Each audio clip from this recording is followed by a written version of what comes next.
Tonight on CTV3 News, bail hearing for Christy Guzman delayed to September 8 amid public scrutiny in Wilson Hernandez manslaughter case, while calls intensify for charges against Dalia Vellos. Foreign Minister Francis Fonseca speaks on Joseph Ryan Budna's abduction. These are some of the stories we have for you tonight in our newscast for Wednesday, September 3rd, 2025.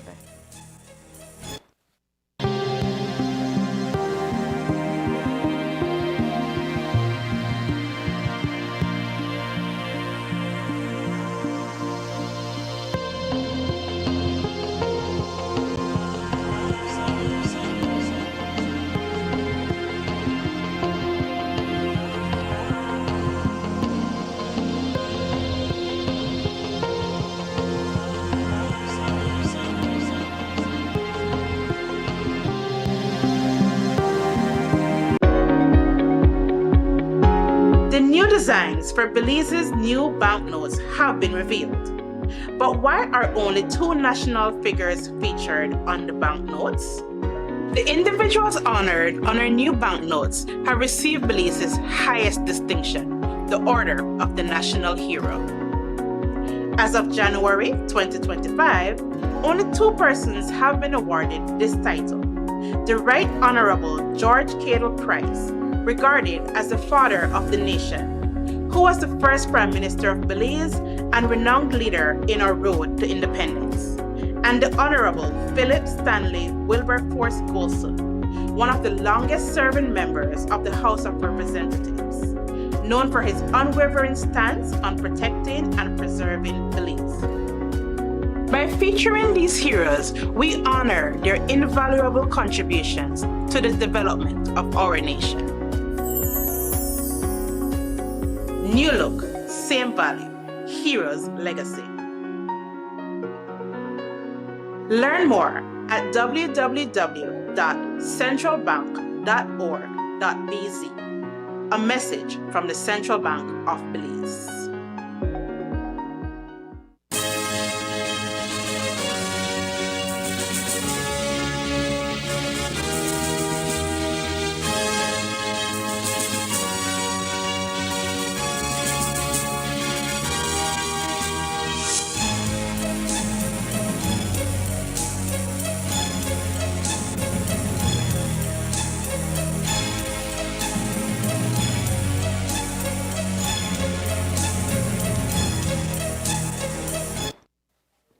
Good evening. With your news also simulcast on Fiesta FM 106.7, I am Joanna Rodriguez.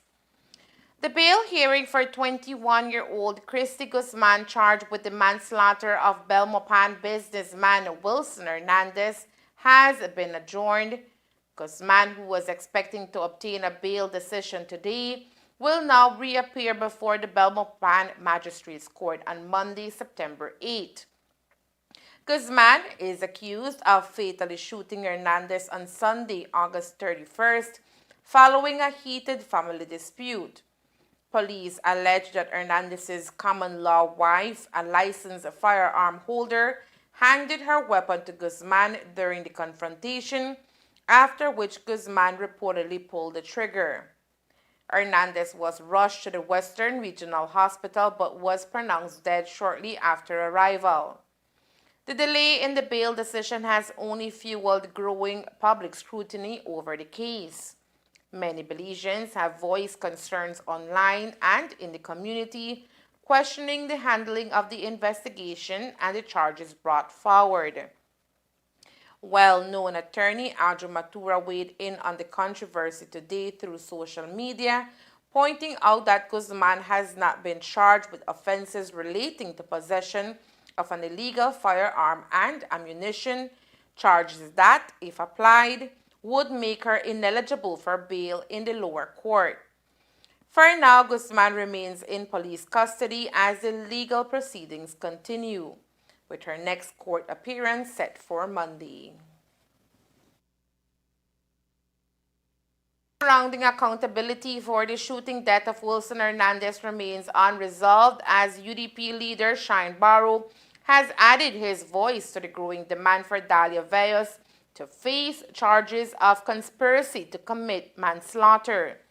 To date, only Christy Guzman, Veyos' niece, has been formally charged with manslaughter following directives from the Director of Public Prosecutions.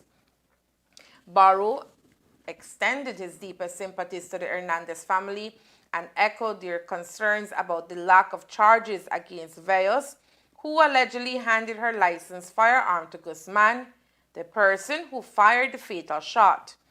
The UDP leader expressed difficulty in accepting that Veyos, who provided the weapon, has not been implicated in the conspiracy. Veyos, who was Wilson Hernandez's common-law wife, was involved in an argument with Hernandez on the night of the shooting. The dispute reportedly began when Hernandez confronted her after she returned home around 5 a.m., having found a pack of condoms in her purse with one missing, sparking suspicions. Barrow reviewed statements from family members that suggest the shooting was premeditated by the individual who supplied the licensed weapon. While he acknowledged that the investigation findings may be debated, he pointed to video evidence showing Veyos handing her gun to Guzman shortly before the fatal incident. All of the lawyers I've consulted say that qualifies as a conspiracy charge, Barrow stated. The UDP leader also highlighted allegations that Veyos may have connections to senior police officials, noting that Guzman was even arraigned without handcuffs, raising questions about preferential treatment. Concluding his remarks, Barrow emphasized his support for the family's demand that Veyos be charged with conspiracy to commit manslaughter. Justice must be impartial and the law must apply equally to everyone, including victims and the accused, he said. Joseph Riot Budna remains behind bars in the Guatemalan capital as he waits for his scheduled court appearance. The Belizean national alleges that after signing off from a line near the Orange Walk police station on the night of Friday, August 22nd, he was abducted by police officers, badly beaten and taken across the Guatemalan border to Arenal, where he was handed over to Guatemalan authorities. While these allegations are being investigated by the Belize Police Department, the Ministry of Foreign Affairs and the Foreign Trade is supporting the ongoing investigation into the circumstances under which Budna was transferred to the Republic of Guatemala, where a warrant was out for his arrest after he escaped from custody after being sentenced to 30 years in prison for kidnapping and other crimes committed. The ministry also directed representatives from Belize's embassy in Guatemala to provide consular support to Budna, ensuring he has access to medical assistance and that his human rights are safeguarded while in custody.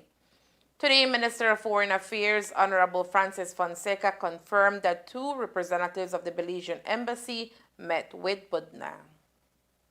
2 officers from the embassy in Guatemala, Belize's embassy in Guatemala, visited with Mr. Budna. They provided us with a comprehensive report on that meeting. They described it as a very, positive meeting, a very useful meeting.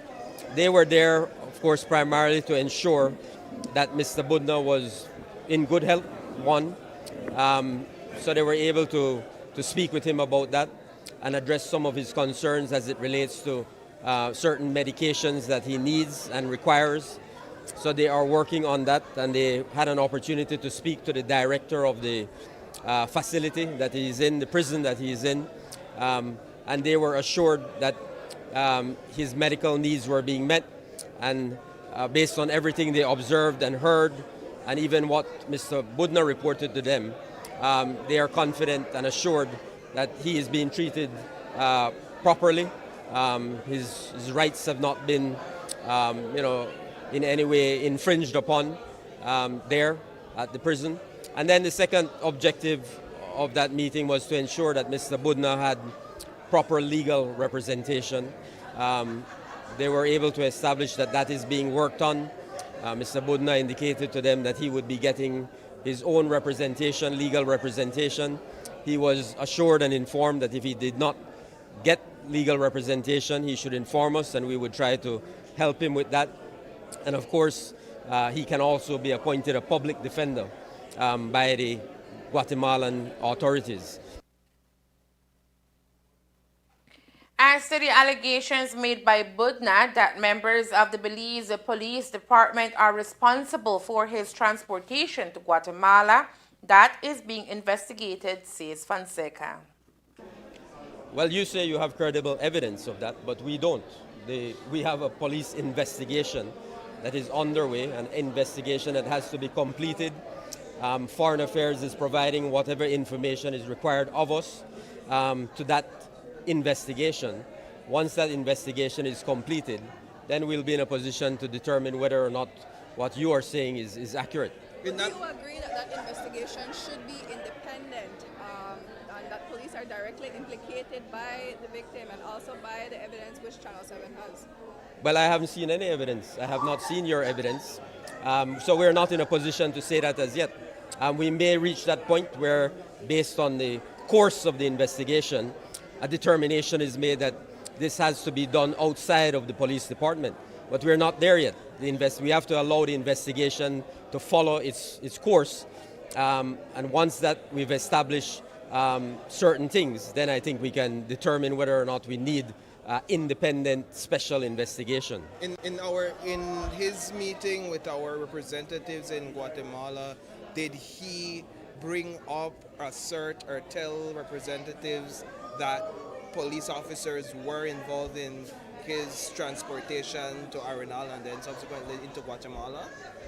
Yeah, I think he's been consistent in making that allegation, and I think he did repeat that to the officers from the embassy who visited with him. Yes, that was said. And that forms a part of the investigation as a part of the official report, correct? Absolutely. Details surrounding his case remain limited, but his legal team is preparing for the upcoming hearing. As the situation develops, supporters and officials alike await further updates on his status.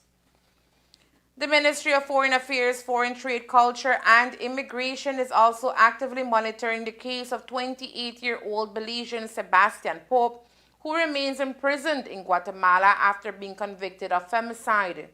Speaking on the matter today, the Minister of Foreign Affairs, Honorable Francis Fonseca, said that Belize's embassy in Guatemala has made contact with Pop's legal team, assisting with documentation and exploring possible legal recourse. Officials noted that in light of his conviction, the government is examining whether any options exist for Pop's potential repatriation to Belize. Sebastian Pope, as you know, was arrested, I think, sometime in 2023 or taken in 2023. We're looking into that again. It's, in my view, a very tragic case. Mr. Pope is accused of very, very serious crimes and, in fact, has been convicted of very serious crimes, as Mr. Budna. We have to remember, in the case of Budna, Mr. Budna is an escaped prisoner from Guatemala who is serving, has gone to court and has been sentenced to 30 years in prison. In the case of Mr. Pope, he has similarly been convicted on the basis of DNA evidence of committing femicide. He, based on our understanding, was taken really by a mob, as we understand it, in, I think, either Dolores or Otosha village. The alcalde of that village, I think, fearing for his own safety, our understanding is handed him over to this mob, really, this mob who were saying that he had raped and killed their daughter. So we're following up on that. Again, the embassy in Guatemala is looking into the matter. We're looking at two things. One, whether we can appeal his case. That we believe there are certain grounds that we can look at in terms of an appeal and get him that support for that appeal. But we're also looking at the issue of repatriation. There's a provision under the confidence building measures that allows for that sort of exchange. It has never been used before, never been implemented, but we're looking into that issue. I've instructed our ambassador in Guatemala to pursue that issue with the Guatemalan authorities. So we're looking at that issue, and at the same time, trying to ensure as well that Mr. Pops, is in good health and that his rights are being protected while he is in prison, really serving a 30-year sentence. This case happened back in February 2024. However, his case gained momentum earlier this month following a case of Joseph Budna, who was also taken over to Guatemala. In the case of Sebastian Pope, he was taken from Dolores village in southern Belize by Guatemalan civilians who crossed the border and forcibly took him into Guatemala. He was later detained and charged in connection with the murder for his cousins in San Luis Petén. Despite the protests from his family, who argued that Belizean authorities failed to intervene, Pope was tried and in August 2024 sentenced to 30 years in prison by a Guatemalan court. The ministry reiterated today that it will continue to work through diplomatic channels, balancing its obligation to international law with its responsibility to protect the rights of Belizean citizens abroad. A Belizean has been reported his wife, who is a resident of Melchor de Mencos. Karen Guzman is making a desperate appeal for assistance in locating her husband, 26-year-old Edgar Lopez, who has been missing for more than a week. Lopez, a Belizean national who was last seen on the night of Saturday, August 23rd, at his home in Melchor Petén. His wife, Karen Guzman, says that he disappeared sometime between 11:30 p.m. and midnight while she was asleep. She noticed he was missing when she woke around 1:20 a.m. Guzman says she has made numerous attempts to reach him via phone, but has not heard from him since the night of his disappearance. An official missing persons report has been filed with both Guatemalan and Belizean officials. Él desapareció el sábado 23 de agosto. ¿Él estaba en el trabajo o cuándo fue la última vez No, que no, salió? él en mi casa porque él bajó el 22 de agosto de la isla y se vino para acá viernes, estuvo sábado toda parte del día y prácticamente parte de la noche. Él desapareció entre 11:30 de la noche del día sábado a 12 de la noche día domingo, por decirlo así. So, ¿él desapareció ahí en Melchor? En Melchor. Yo vivo en Melchor,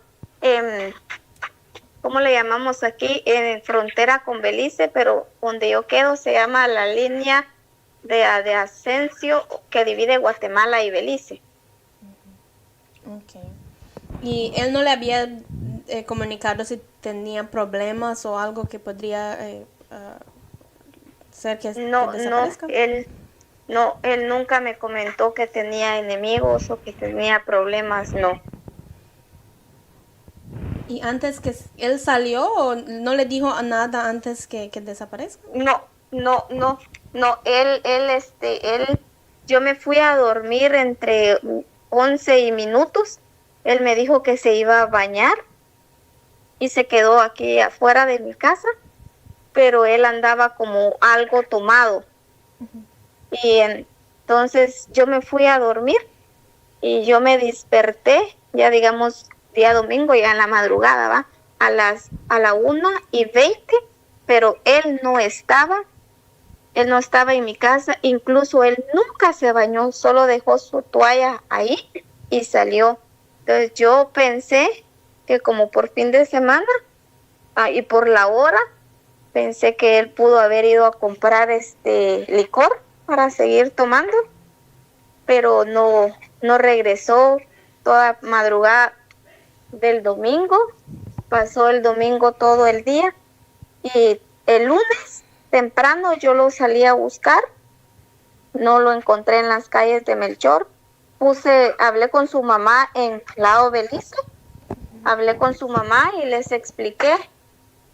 Incluso puse la denuncia aquí en Melchor y de ahí la puse la denuncia en el Benque.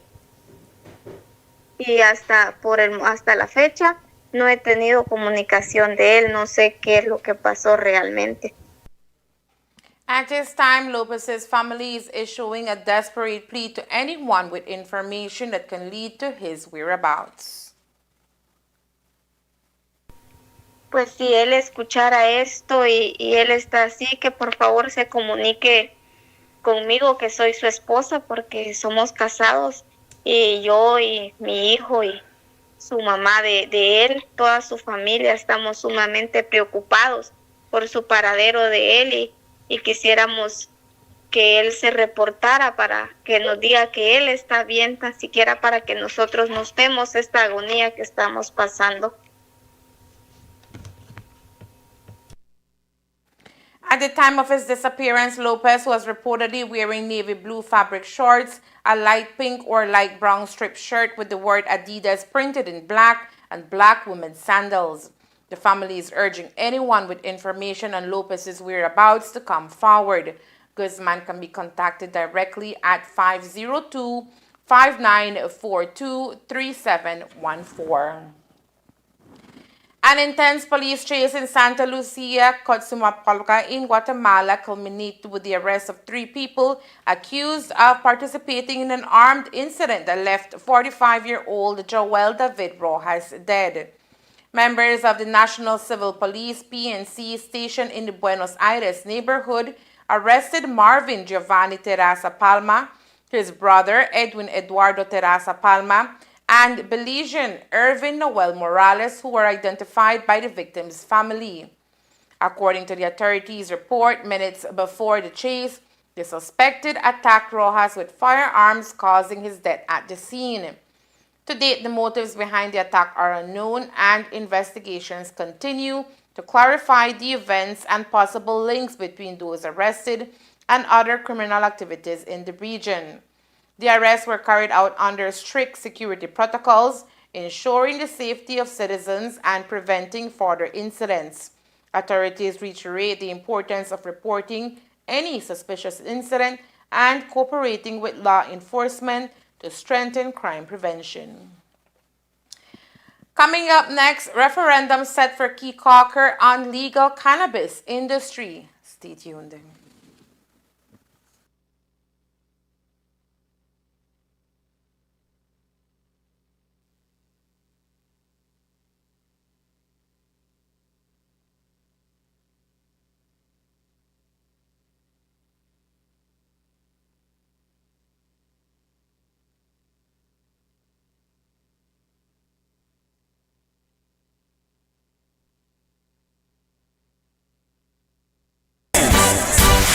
Bigger and better. Fiesta FM 21st anniversary. Come and celebrate with us this September 6th, one of the biggest events of the year. Fiesta FM 21st anniversary. It's all happening at Central Park at 7 p.m. There will be lots of giveaways and entertainment to the next level. Come and dance the night away with the legendary, all the way from Dangriga, my maid Martinez.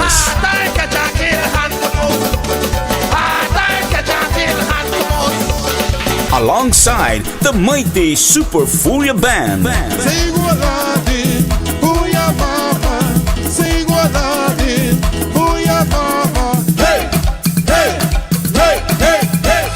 And on the wheels of steels, all the way from Chetumal, Quintana Roo, Mexico, Felipe Lopez, DJ Diablillo.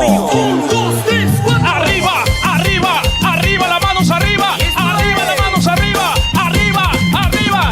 Aquí está el Diablillo y este es un desastre. Y al que no le gusta. So So you don't want to miss this one-of-a-kind event. It's going to be big. It's going to be great. It's Fiesta FM 21st anniversary. See you there.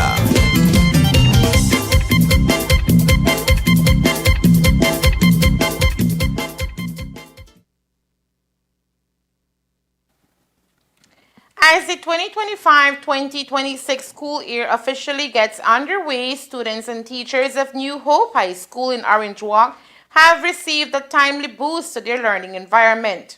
Earlier today, Atlantic Bank's Orange Walk branch presented the school with 3 fully equipped computer systems to support its expanding vocational programs. The donation aligns with New Hope High School's commitment to enhance technical education, particularly in the area of technical drawing, where students will now be able to use advanced software such as AutoCAD. AutoCAD, a globally recognized computer-aided design tool, is widely used in agriculture, engineering, and design for creating precise 2D and 3D models. Principal Eugenia Gongora expressed gratitude for the contribution, noting that the computers will significantly enhance the school's capacity to prepare students for future careers in technical fields.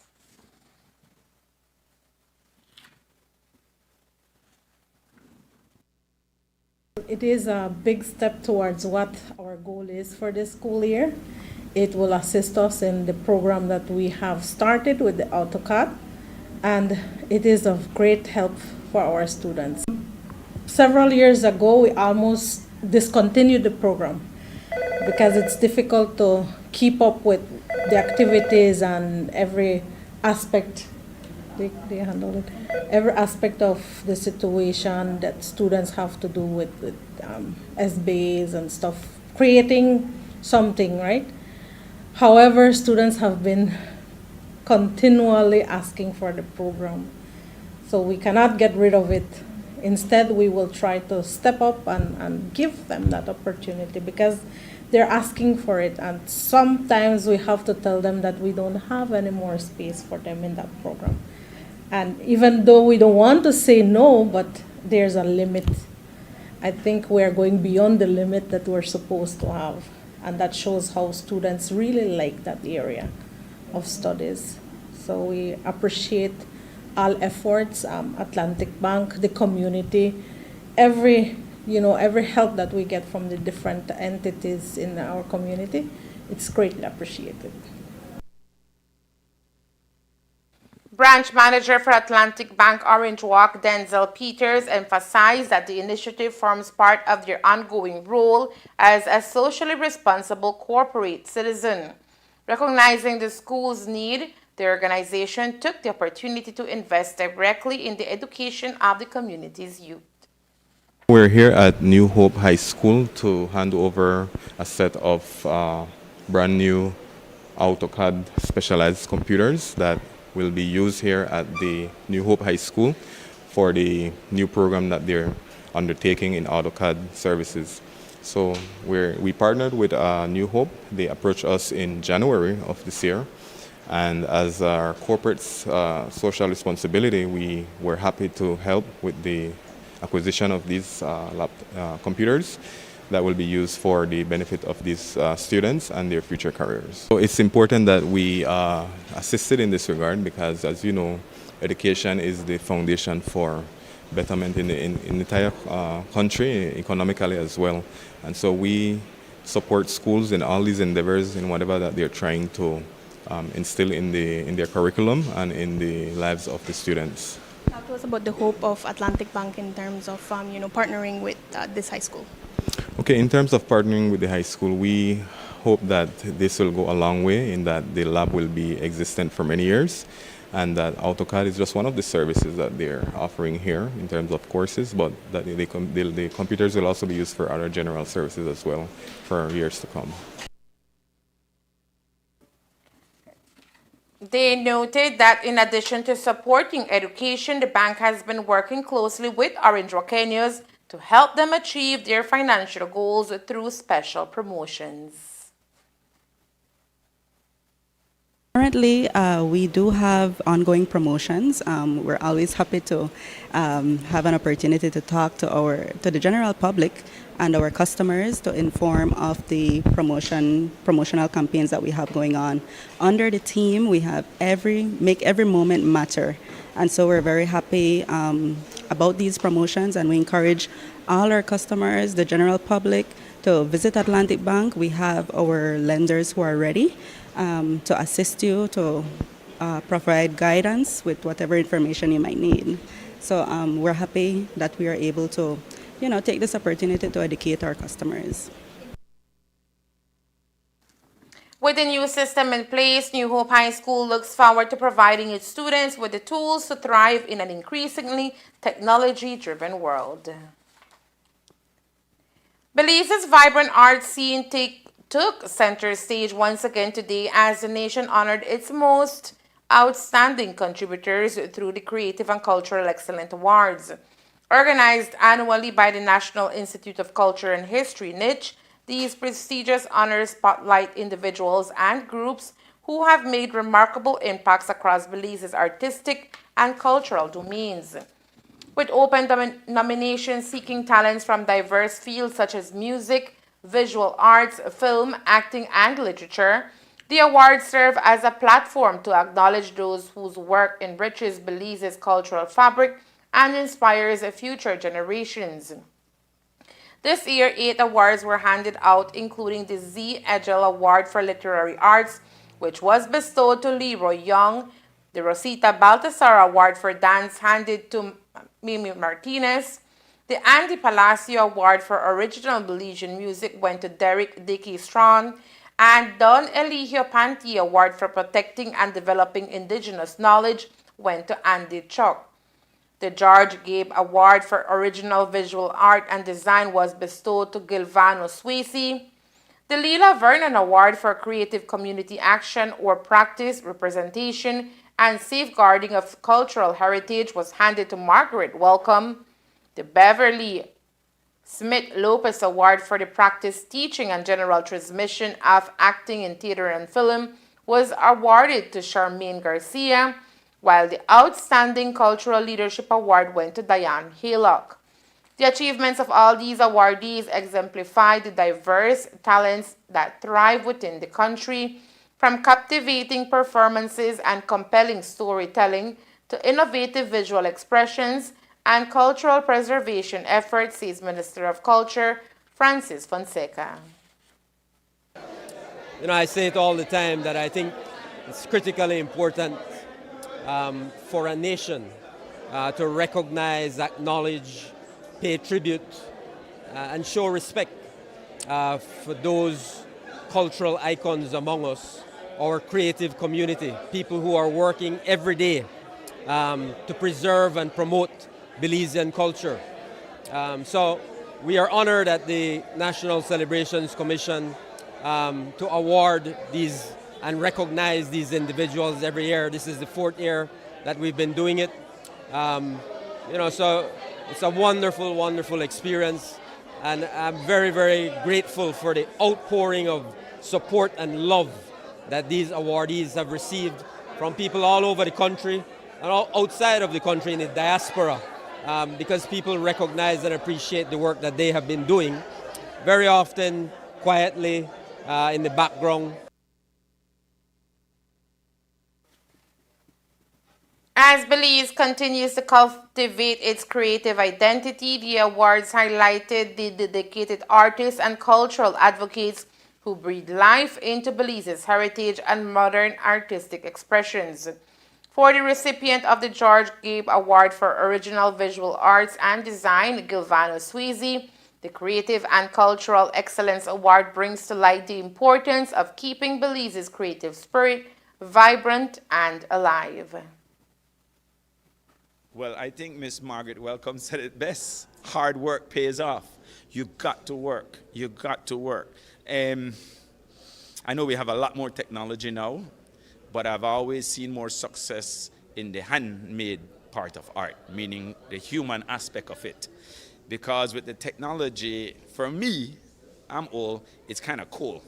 right? The handmade stuff has more spirit, more connection to who you are.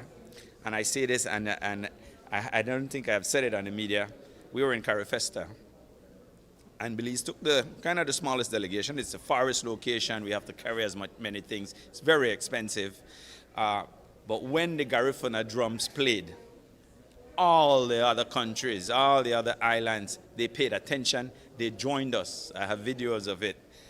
And why I say that, it goes back to the handmade. You had steel pan from Trinidad, we make a lot of noise and very dancey. You had even had djembe drum because some African countries went, like where Uncle Emmett plays in Gales Point. But the African one is very strong. The steel pan is more modern and metallic or shiny. But the Garifuna drum has Amerindians in there and it has Africans. So when that get touched, everybody in the Caribbean, has that Amerindian and that African feeling, that earthy, that indigenous. And so they could have all related to it. And all through the festivals, when different bands was playing, if you never made listen correctly, you may think some Belizean music may play. Belize somehow has all these elements. And that is the beauty of us. A landmark referendum will be held in Caye Caulker village to determine whether the government should pass legislation to establish a responsible, regulated, and taxable legal cannabis industry on the island, with a portion of the revenue allocated directly for the benefit of Caye Caulker and its residents. This decisive vote follows a petition presented on May 21st, 2025 by the registered electors of Caye Caulker in the Belize Rural South Electoral Division. The petition urged the government to consider legislation that would create a legal framework for the cannabis industry, emphasizing public importance and community benefit. In accordance with the provisions of the Referendum Act, the petition was verified and certified by the Chief Elections Officer on July 31st, 2025, confirming that at least 25% of the registered electors had signed the petition. Subsequently, the Governor General, Dame Froila Zalam, issued a writ of referendum within the legal time frame, setting the vote date for October 8, 2025. The referendum will be conducted in Caye Caulker village with votes cast to either support or oppose the proposed legislation. The results will be officially certified by the Chief Elections Officer no later than October 9, 2025. This development marks a significant step in the ongoing debate over cannabis regulation in Belize, highlighting community-driven efforts to influence national policy on the island. Residents are encouraged to participate in the vote to make their voices heard on this important issue. And there is more news after the break. Stay tuned. It's here once again. Bigger and better. Fiesta FM 21st anniversary. Come and celebrate with us this September 6th, one of the biggest events of the year, Fiesta FM 21st anniversary. It's all happening at Central Park at 7 p.m. There will be lots of giveaways and entertainment to the next level. Come and dance the night away with the legendary, all the way from Dangriga, Maime Martinez.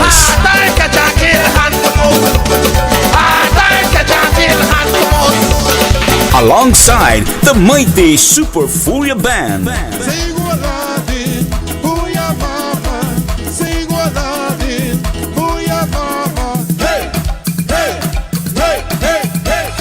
And on the wheels of steels, all the way from Chetumal, Quintana Roo, Mexico, Felipe Lopez, DJ Diablio. Arriba, arriba, arriba, las manos arriba, arriba, las manos arriba, arriba, arriba. Aquí está el diablillo y este es un desastre. Y al que no le gusta. So you don't want to miss this one-of-a-kind event. It's going to be big. It's going to be great. It's Fiesta FM 21st anniversary. See you there.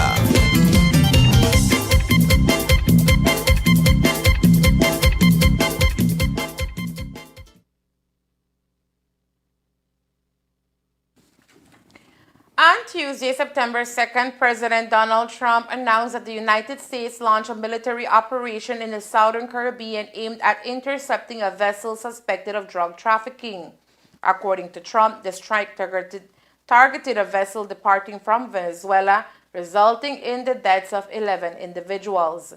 In a post on Truth Social, Trump stated, "The strike took place while the terrorists were at sea in international waters, transporting illegal narcotics destined for the United States. The operation successfully eliminated 11 terrorists in action." He further emphasized the ongoing issue of drug inflow into the U.S., linking it to Venezuelan sources. The U.S. Secretary of State Marco Rubio took to social media platform to characterize the vessel as operated by a designated narco-terrorist organization and confirmed that the U.S. forces conducted a lethal strike against it. The incident has intensified tensions between Washington and Caracas, especially after the U.S. announced a $50 million bounty for Venezuelan President Nicolás Maduro's arrest. The U.S. accuses Maduro of leading a drug cartel, a claim he strongly denies, describing the U.S. measures as an extravagant, unjustifiable, immoral, and bloody threat. In response, Maduro has condemned the U.S. military actions as aggressive and unjust. Today, Belize's Minister of Foreign Affairs, Honorable Francis Fonseca, gave his input on the issue, with Belize being a member of CARICOM. Belize is very committed to working with our international partners, including the United States government, on combating any criminal illicit activity along our borders or in the region. We're always very concerned as a government about narco trafficking, human trafficking. So we are already working with many different countries, Mexico, the United States, even with Guatemala. We work with them to combat these threats to our national security. So we are absolutely prepared to welcome any effort to tackle narco trafficking in our region. It's a real threat to the social fabric of our country, to our economic development, to our national security. At the same time, of course, the Caribbean, we're very proud of the fact in the Caribbean that we have been a zone of peace. We have always lauded that in our meetings, CARICOM meetings. We talked about that quite a bit. So I know that within our CARICOM community, there is concern about what is taking place. I think the issue is really more about communication, finding out more about what is taking place. So we've had that discussion in CARICOM, and CARICOM is seeking to engage with the United States government so that we can be better informed about exactly what they are doing and what they have planned. Because our commitment is to ensure that the Caribbean remains a zone of peace. I've noticed that while the United Nations 2022 World Drug Report indicates a rise in cocaine seizures across South America, particularly in Ecuador, it does not single out Venezuela as a major source of trafficked narcotics. Legal experts and international observers have raised concerns about the legality of the U.S. strike. Under the United Nations Convention of the Law of the Sea, nations are generally restricted from interfering with vessels in international waters, except under specific circumstances. Professor Luc Moffett of Queen's University, Belfast, noted, "Force can be used to stop a boat, but typically this should involve non-lethal measures. This strike appears likely to be unlawful under international law." The United States National Oceanic and Atmospheric Administration's National Marine Fisheries Service, NOAA Fisheries, has issued a comparability finding for all of Belize's fisheries listed on the list of foreign fisheries.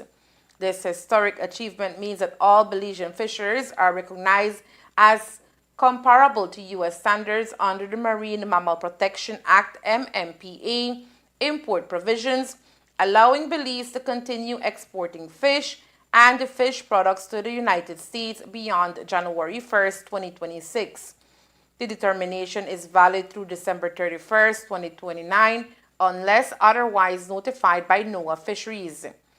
Belize's application was the culmination of a rigorous process that began in 2020 and required extensive consultations, technical reviews, and demonstrated compliance with marine mammal protection standards.